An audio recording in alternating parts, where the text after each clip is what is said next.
Winter storm warning in effect from midnight tonight to noon Mountain Daylight Time Wednesday. What? Heavy snow expected. Total snow accumulations of 9 to 15 inches, with winds gusting as high as 50 miles per hour.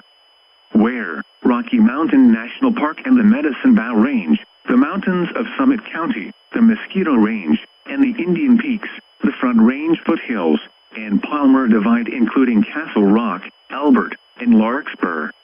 When? From midnight tonight to noon Mountain Daylight Time Wednesday. Impacts. Travel could be very difficult. The hazardous conditions could impact the morning or evening commute. Gusty winds could bring down tree branches. Accumulating snow will impact area vegetation, causing damage to trees and possible power outages. Roads could be slippery and slushy.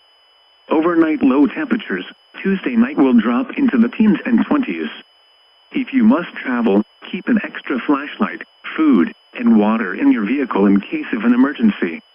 The latest road conditions for the state you are calling from can be obtained by calling 511.